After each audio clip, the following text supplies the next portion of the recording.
はい、こんにちは。今回は前回の大融解消に伴って発生した世界全体の変化、現像世界、ファンタジアについて考察していきます。因果のコントロールによって完全に狙って作られたであろうファンタジア、どのような意図があったのか検証していきます。それでは行ってみましょう。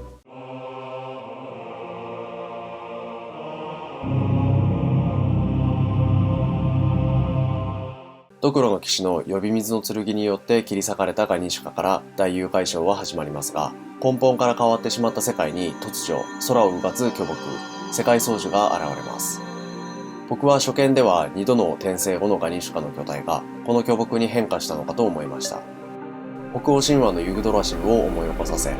シバがユグドラシルに変わったってことってかなり困惑しましたね。39巻のゲドフリンの説明によれば、この巨木は天界、地上界、冥界をつなぐと言われる伝説の大樹。この説明の時に石ドロが昔話とかに出てくるやつだろと言っていますが、この発言からもわかる通り、ベルセルクの世界にもそもそもこの木に関する言い伝えや神話が存在します。35巻の初めに、天を貫き地の果てまで至る北の神話の木のごとく、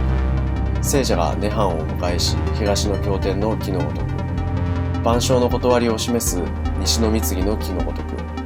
それはまるで人の深きに根を下ろすオリジン、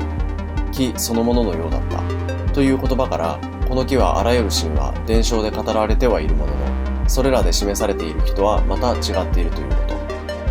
と。シール家が補足しているように、竜の道とも呼ばれ、うつよと隠れ世をつなぐ巨大な道であり、隠れ世の奥深くまで達する亀裂でもあります。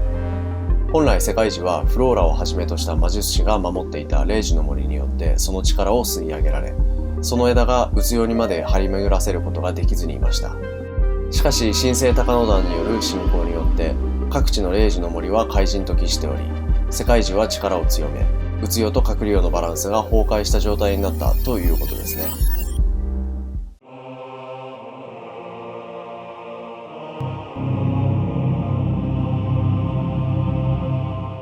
さて次は大融解消の後、世界樹の麓に突如現れたファルコニアについて考察していきます。35巻ファルコニアが出現した時、ポス大臣が古の時代ウィンダムの地中深くに没した伝説の都ではないかと言っており、ゲドフリンも霊視で見たところ古の都を復活させたようだと語っていますので、ファルコニアが過去に拷問された賢者が召喚した天使によって滅ぼされた都であることは間違いなさそうです。しかしファルコニアのデザインはあまりにも人間が作ったものとは思えないような荘厳さ、巨大さであり、しかも明らかにグリフィスをイメージした鷹がデザインされています。ただ古の都がそのままうつように復活したわけではないということでしょう。大融解消によって現実世界がファンタジアに移行したことで、隠れ世の存在がうつよで実体を持ち、今まで見ることができなかった者たちの目にもはっきりと見えるようになりました。深淵の神が人々の集団的無意識の暗黒面から人が望んだがゆえに生まれたように、隠れ世の存在も人の意識から生まれている可能性があると僕は思っているのですが、古の都の伝説がある、つまり人々がその都のイメージをしている時点で隠れ世にその都の幽体が出来上がる可能性があります。僕の考えでは、幽体として存在していた古の都がファンタジアになることによってうつよに実体を持つ。しかも人間の望んだ救世主、鷹のイメージに沿ったデザインと荘厳さで、あまりにも巨大、荘厳に過ぎるというフォスの言葉を受けて、なればこそふさわしきかな、新しき世界の都、鷹のマスターとしてという法王の言葉通り、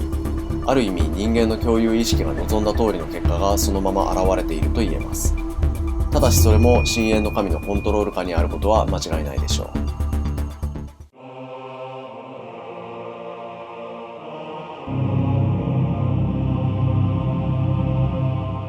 大融解消からファンタジアに至るまでのことが全て夢で神託として示されていたように、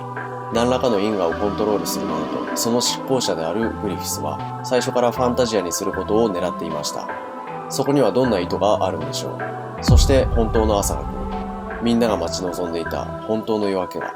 と子供たちが夢で見た神託を語るシーン、その子供たちの背後にある鳳凰鳥のシンボルは片翼が破壊されています。これが神託における夜明けの意味を暗示していると言えるでしょう。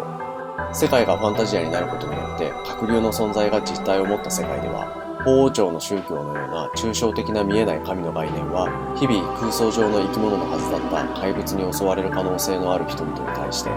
全く説得力を持ちません。ファルコニアで法王がシャルロットに、世にはまだ光の鷹の頭上に王冠を封ずるという使命、いや定めが残っておると語っているように、法王朝が作ってきた世界観は完全に破綻し、新しい世界へのパラダイムシフトが起こっており、法王はもはや新しい世界への取り次ぎ役になってしまっています。今後法王朝の権力など全くなくなるでしょうし、その宗教が顧みられることはなくなっていくでしょう。ただこの法王朝の失墜はファンタジアに移行する中で自然発生的に起こることですので、そもそものグリフィスの目的の中に入っているのかどうかはわかりません。王権を取るにあたって法王から直接の体感をすることは手っ取り早い手段でしょうが、そのために大誘拐賞まで起こすというのはちょっと大げさすぎる気もします。ゲドフリンがガッツにグリフィスの野望について尋ねた時、このことに彼も驚いており、国取りのために世界そのものを変える途方もなさに、目的のためには手段を選ばんかと言いますが、ガッツはこれを否定。手段のための目的であり、高みを目指し超えてどこまでも飛び続ける、それが鷹と言っています。すでにこの時点でグリフィスの自分の国を作るという当初の目的のみで終わることはおそらくないと言えるでしょう。目的は彼にとって高く飛び続けるための通過点としてあえて設定しているに過ぎず、おそらくは飛び続けることのみが真の目的。飛び続けなければいけないというもはや強迫観念のものもあるかもしれません。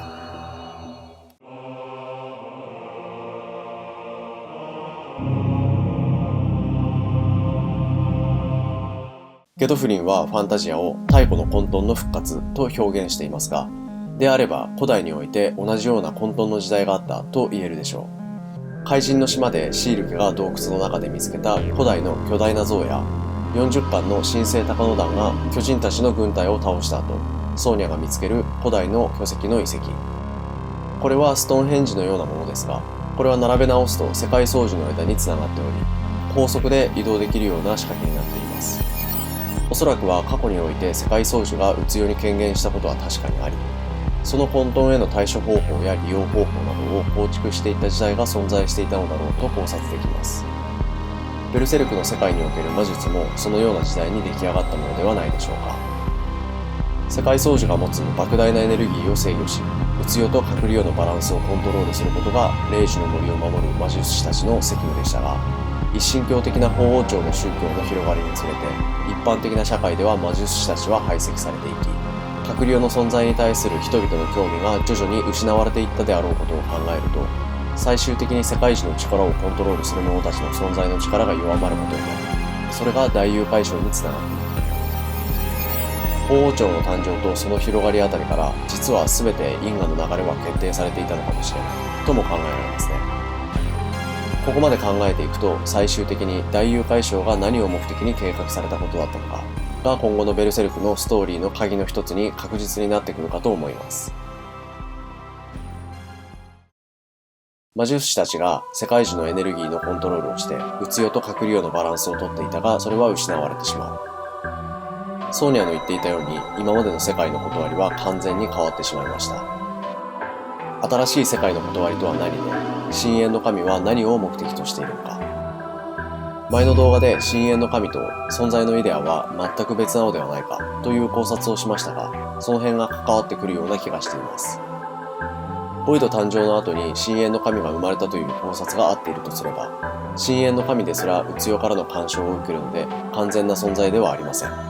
存在のイデアが神のような存在かどうかはわかりませんが、怪人も海の神なのでしょうし、深淵の神以外にも神の存在はあるのでしょう。もしかすると神同士のいざこざがあるのかもしれませんね。そこまで行くと考察も何もあったものではないですね。